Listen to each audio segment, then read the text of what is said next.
Bonjour à toutes et à tous. L'inclusion et la diversité sont des valeurs fondamentales de notre cabinet. Afin de promouvoir une véritable culture de respect, d'inclusion et d'intégrité, grâce à laquelle chacun est libre d'être lui-même, aussi bien en interne qu'à l'égard de ses clients, nous avons mis en place plusieurs outils. Tout d'abord, en interne, nous avons fixé des objectifs précis au niveau local, régional et global. En ce qui concerne l'égalité homme-femme, par exemple, nous avons prévu d'augmenter le nombre d'associées femmes dans toute l'Europe continentale et la France de 35% d'ici 2025 et de 100% d'ici 2030. En ce qui concerne la communauté LGBT, nous avons également fixé un objectif mondial de 3% d'associés de la communauté LGBT d'ici 2025. Enfin, en ce qui concerne les minorités ethniques, nous avons à ce stade des objectifs aux États-Unis et au Royaume-Uni et nous espérons une adaptation de la réglementation en France et dans l'Union européenne afin de pouvoir fixer également des objectifs concrets à ce niveau-là dans toute l'Europe continentale et en France bien évidemment. Deuxièmement, en interne, nous avons adopté un code de conduite qui s'étend également à nos relations avec nos clients et qui repose sur 5 grands principes, dont l'un est de promouvoir l'inclusion. En externe, en plus du code de conduite dont je viens de parler, nous avons mis en place un ESG Board qui traite des sujets de gouvernance et des sujets environnementaux et sociaux et qui, par exemple, se prononce sur le type de dossier également sur lesquels nous pouvons intervenir au regard de l'éthique qui nous est demandée de nos clients et en interne. Nous avons également adopté nos pratiques afin d'apporter à nos clients des outils et des moyens de promouvoir le travail inclusif et l'éthique dans le monde des affaires. Je vais donc passer à présent la parole à Charles-Henri Boringer, qui pourra vous parler rapidement du développement de l'éthique au sein des institutions que nous accompagnons. Bonjour, je m'appelle Charles-Henri Boringer, je suis associé du cabinet Clifford Chance et spécialiste des questions de droit pénal des affaires, de l'éthique des affaires et de la compliance. Je conseille de nombreux groupes, non seulement dans la gestion de leurs risques pénaux, mais surtout dans leur transformation vers le déploiement d'une gouvernance et d'une culture éthique au sein de leur organisation. Depuis 15 ans que je pratique ce métier, j'ai pu observer un cheminement parti d'une compliance peu enthousiaste, c'est-à-dire une sorte de tick-the-box exercise laissé à quelques spécialistes en interne et sans véritable impact organisationnel, vers la mise en place d'une gouvernance engagée sur ce terrain et le déploiement d'une véritable culture de la responsabilité et de l'éthique. J'ai vu des entreprises faire ce chemin à leur rythme, certaines lentement, mais sûrement, et d'autres se réinventer en quelques années, poussées par un ou plusieurs régulateurs, pour se débarrasser d'une culture qui brouillait plus ou moins volontairement la frontière entre bonnes et mauvaises pratiques, voire entre le licite et l'illicite, non seulement dans l'esprit des collaborateurs, mais sur tout leur marché. Tous les participants à ces 10e rencontres de l'inclusion partagent une vision optimiste des entreprises, vues comme des acteurs capables d'avoir une incidence globale, positive, durable et responsable sur l'ensemble de notre société. Et nous ne sommes pas les seuls, si j'en crois les nombreux textes de soft ou de hard law, qui incitent les entreprises à prendre une responsabilité plus grande et plus positive dans de nombreux domaines relevant de l'éthique. Si l'on s'en tient à la France, on peut citer la loi Pacte, la loi de vigilance, la loi Sapin 2, pour n'en citer que quelques-uns. Ces textes et l'ensemble des standards et bonnes pratiques recommandés par de nombreuses organisations à travers le monde placent l'éthique au cœur de la légitimité de l'entreprise. L'entreprise doit démontrer qu'elle crée de la valeur tout en respectant les personnes et le monde au sein duquel elle agit.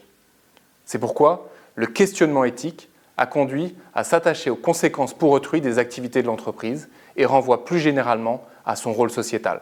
La pression croissante des parties prenantes, salariés, investisseurs, clients, fournisseurs, communautés locales, ONG, en faveur du respect de principes éthiques, fait que la réputation d'une entreprise dépend en grande partie de sa capacité à gérer son capital éthique et à se mettre en position de résoudre ces dilemmes éthiques de manière satisfaisante pour tous et non en fonction de ses seuls intérêts directs.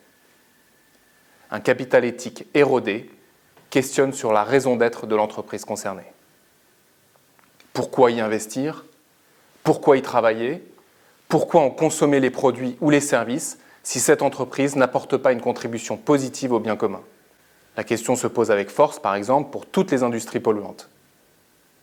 Mais au-delà de ces industries, elle s'étend à bien d'autres secteurs. Bancaire, que financez-vous?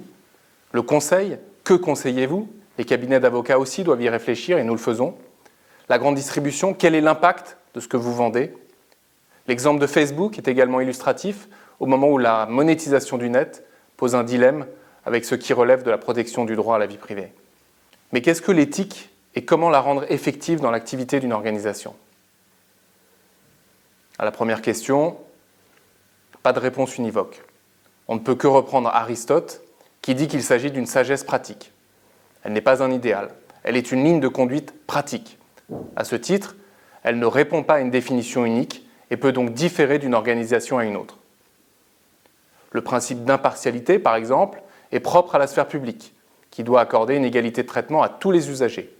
Il n'est pas forcément valable pour une entreprise du secteur privé. La sécurité est essentielle pour certains secteurs tels que le BTP, moins pour les entreprises de services. Et puis, la notion d'éthique s'est profondément agrandie. Elle est longtemps restée limitée à la notion de probité, notamment avec une focalisation forte sur la corruption, puis elle s'est élargie à d'autres notions tout aussi exigeantes. L'inclusion et la diversité sont de nouvelles arrivées dans nos codes de conduite. La protection de la vie privée et des données personnelles fait une entrée fracassante dans la sphère éthique. Et demain, d'autres notions s'ajouteront aux principes éthiques de tel ou tel acteur économique. Innovation, par exemple, bienveillance, passion, pourquoi pas, partage, toute autre valeur susceptible de susciter l'adhésion et de donner envie de participer à l'histoire d'une entreprise. Domaine mouvant, il ne peut se réduire à la notion de compliance. La compliance fixe des règles et l'éthique dessine en quelque sorte une direction. Les deux domaines sont complémentaires. Le premier offre un socle normatif au second. Et le second inspire le premier et prend le relais pour aider les collaborateurs et l'entreprise à répondre aux dilemmes éthiques qui se posent au quotidien et qu'aucun corpus de règles ne peut appréhender. La compliance, fondée sur une approche normative, relève plus d'une forme de science exacte, avec des réponses binaires. Le process est-il respecté, oui ou non? L'éthique, elle, relève d'un choix de comportement concret face à une situation et donne davantage une direction qui permet de prendre les bonnes décisions. Et la compliance, bien qu'éminemment nécessaire et participant à la culture de l'éthique, a montré ses limites. La plupart des sociétés ayant connu de grands scandales liés à des comportements non éthiques disposaient souvent de programmes de conformité. J'ai assisté des entreprises ayant des programmes anticorruption patentés et certifiés, n'ayant eu aucun effet pour prévenir la diffusion de pratiques illicites à grande échelle. Il faut citer la fameuse phrase du CFO d'Enron à la suite de l'effondrement de la société qui a dit « I knew it was wrong, but I did not think it was illegal ». Et il a continué en disant « Ce que j'aurais dû me demander à ce moment-là n'était pas de savoir quelle était la règle, mais quel était le principe ». La culture éthique d'une entreprise doit aider les collaborateurs à résoudre des dilemmes décisionnels par la question « Quelle est la bonne chose à faire? What's the right thing to do ?» Et la réponse à cette question ne se trouve pas toujours dans les codes de conduite les plus sophistiqués. Cette exigence éthique va donc bien au-delà de la conformité à des règles. Il en ressort que l'enjeu fondamental n'est pas tant de formaliser ces principes éthiques que de faire en sorte qu'ils puissent être appropriés par les collaborateurs. Cette appropriation renvoie à la notion de culture éthique et à sa diffusion dans l'entreprise. C'est un glissement dans la façon d'aborder l'éthique qui est en train de se jouer. On passe en quelque sorte d'une approche normative, se fixant sur l'énonciation de règles contraignantes, à une approche plus focalisée sur la notion de responsabilité mise au service non seulement de l'entreprise, mais d'intérêts plus larges. Car la culture éthique doit entrer en résonance avec les valeurs sociétales défendues à un niveau plus large que l'entreprise. Il s'agit donc moins d'ancrer des connaissances que de créer un réflexe de questionnement, un environnement et une aide au jugement pour rendre le collaborateur apte à faire face à tout dilemme. En pratique, cette dimension culturelle passe notamment par l'adhésion à une forme d'identité et de projet. Elle passe par l'exemplarité des dirigeants et par la liberté de parole au sein de l'entreprise. Sur le premier point, l'identité, il faut des valeurs explicites et claires. Souvenons-nous de l'expérimentation démontrant que 70% des participants à un jeu se comportent de manière coopérative quand le jeu s'appelle Community Game. 30% seulement jouent de manière coopérative quand le jeu s'appelle Wall Street Game. Si on ne dit pas clairement que l'inclusion est une priorité, alors les collaborateurs n'arbitreront pas en sa faveur lors de dilemmes éthiques. Les valeurs éthiques doivent ainsi être énoncées de manière simple, synthétique et pourquoi pas avec une résonance émotionnelle. Nommer les choses positivement façonne déjà un état d'esprit positif. Le deuxième élément, c'est l'exemplarité, tone at the top. Le tone at the top reste l'élément essentiel mis en valeur par tous les régulateurs dans le monde entier. Tout compromis avec l'éthique, toute dérivation par rapport aux règles de droit et de conformité par les dirigeants donne un signal implicite de permission à tous les collaborateurs d'agir de la même façon.